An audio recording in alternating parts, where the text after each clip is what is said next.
बड़ी विस्तृत बैठक हुई है स्मार्ट सिटी के विषय में।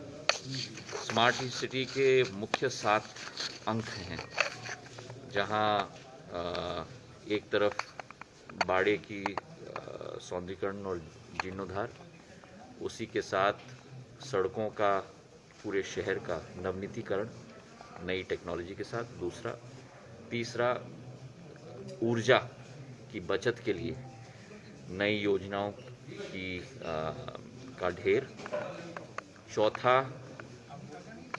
उसी के साथ जुड़ा हुआ टेक्नोलॉजी का इस्तेमाल अनेक क्षेत्रों में, जैसे गैस का सबस्टेशन इस्तेमाल हो रहा है, अनेक योजनाएं वहाँ हो रही हैं। इस तरीके के अनेक योजनाएं हैं स्मार्ट सिटी के अंदर।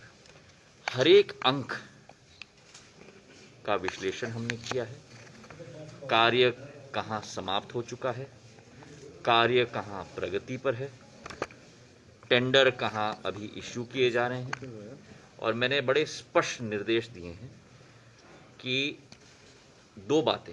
एक तो काल्पनिक ग्वालियर की सांस्कृतिक धरोहर को मद्देनजर रखते हुए ही हर क्षेत्र में, हर स्थल में विकास और प्रगति की योजना रखी जाए, नंबर 1। नंबर 2, समय सीमा के आधार पर कार्य समाप्त हो, और नंबर 3, इससे ग्वालियर का भव्य रूप राष्ट्र स्तर पर नहीं लेकिन अंतर्राष्ट्रीय स्तर पर उजागर हमको करना होगा। 2 घंटे की बैठक में हर एक भाग का हमने समीक्षा किया है, और अगले 7 दिन के अंदर केवल जीर्णोद्धार करना और नई योजना लाना अपने आप में काफ़ी नहीं है, उसका मेंटेनेंस भी होना चाहिए, ताकि 5 साल बाद, 10 साल बाद जब अगली पीढ़ी भी आए तब इसी स्थिति में हम लोग उसे पाएं जो आज हमने नया बनाकर रखा है।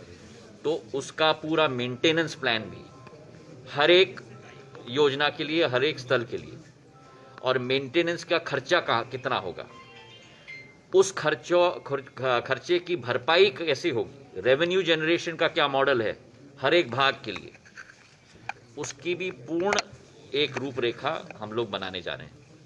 तो 22 तारीख तक पूरा रिपोर्ट हमारे समक्ष रखा जाएगा, और उसके तहत हर एक पर्ट चार्ट के तहत, हर एक समय सीमा के तहत, हर भाग का उसके तहत अब कार्य प्रगति पर हम लोग जल्द से जल्द ले जाने के लिए पूरी तरह से संकल्पित हैं। मुझे विश्वास है कि इस योजना के क्रियान्वयन के आधार पर ग्वालियर को भी वही भव्यता मिलेगी जो आज प्रदेश के और राष्ट्र के अनेक प्राचीन शहरों को भी मिलती है। सर, आज पहला भाग हमारी यह है। दूसरा भाग जो मुख्यमंत्री महोदय और मैंने प्रशासन को मुख्यमंत्री जी ने आदेश दिया है, मैंने अनुरोध किया है कि ग्वालियर का एक भविष्य का विजन का प्लान बनना चाहिए। इस विजन के प्लान में स्मार्ट सिटी केवल एक भाग होगा, पर इसमें जो मैंने अभी बैठ के आइडेंटिफाई किया है, कुल 17 भाग होंगे, जिसका स्मार्ट सिटी केवल एक भाग होगा। उस प्लान में भी कार्य किया जा रहा है, और उस प्लान के कुछ भागों पर शीघ्र ही मुख्यमंत्री जी और मुझे प्रेजेंटेशन प्रशासन देगा, पर पूर्ण रूप से ये प्लान अगले 1 महीने के अंदर हम लोग तैयार करने की कोशिश कर रहे हैं। ठीक है। आज बहुत ऐतिहासिक दिन है। मैं सीधा यहाँ से अस्पताल जा रहा हूँ। टीकाकरण का अभियान ये राष्ट्रव्यापक टीकाकरण का अभियान नहीं है, ये एक विश्वव्यापक टीकाकरण का अभियान है, और हमें इस बात का बड़ा गर्व है कि हमारे प्रधानमंत्री आदरणीय नरेंद्र मोदी जी के नेतृत्व में भारत अग्रसर रूप से पहले इस बीमारी का सामना, विश्व रूपी बीमारी का सामना हमने किया। पहले पूरे देश को हमने लॉकडाउन में रखा ताकि यह फैल ना पाए। उसके बाद इसे कंटेनमेंट की एफर्ट पर ध्यान रखी गई, और अब टीकाकरण का फेज अब आज से शुरू होने जा रहा है। मकर संक्रांति के पर्व के बाद ये एक बहुत बड़ी खुशखबरी है पूरे देशवासियों के लिए।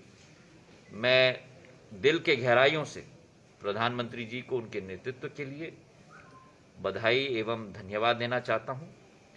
और आज हम लोगों का डबल अटैक है कोरोना पर। एक तरफ भारतीय वैक्सीन कोवैक्सीन भारत बायोटेक का, और दूसरी तरफ ऑक्सफोर्ड एस्ट्राजेनेका के वैक्सीन जो सीरम इंस्टीट्यूट ऑफ इंडिया के द्वारा उत्पादित किया जा रहा है। दोनों का डबल अटैक होगा इस वायरस के ऊपर। और पहले हमारे फ्रंट लाइन वॉरियर्स, हमारे सफाई कर्मचारी, हमारे जवान जो बॉर्डर पर हमारी रक्षा करते हैं, हमारे अस्पताल के स्टाफ, पहले उनको ये वैक्सीन दिया जाएगा। इस अभियान में किसी को भी शॉर्टकट लेने की अनुमति नहीं है, चाहे वो कोई नेता हो, चाहे वो कोई मंत्री हो। जो पहले हमारे फ्रंटलाइन वॉरियर्स हैं उनको पहले ये वैक्सीन टीकाकरण दी जाएगी, उसके बाद बारी बारी से सबको ये अवसर प्रदान होगा। पर ये विश्व का सबसे भव्य रूप का कैंपेन आज शुरुआत हो रही है प्रधानमंत्री जी के द्वारा, और इससे हमारा देश सुरक्षित होगा और हमारा भविष्य सुरक्षित होगा, इसका मुझे पूरा विश्वास है। किसान का वोट थमने का नाम नहीं ले रहा है। जहां तक किसानों का मसला है, ये भारत के दिल के साथ जुड़ा हुआ मसला है। भारतीय जनता पार्टी ने सदैव किसानों के हित में कार्य किया है। ये तीनों जो अधिनियम भी आए हैं, जो बिल्स पास हुए हैं, ये तीनों के तीनों किसानों के हित में है। इसमें बहुत लंबा विश्लेषण भी ग्वालियर में ही हम लोग ने सभा में मैंने स्वयं किया था, जो सब सारे तथ्य आपके सामने हैं। मैं ये स्पष्ट करना चाहता हूं कि प्रधानमंत्री नरेंद्र मोदी जी के नेतृत्व में भारत कृषि के क्षेत्र में प्रगति के पथ पर है और किसानों के हित में ही कार्य किया जाएगा। अभी भी पूरा विश्वास है हमें कि इसका समाधान निकलेगा।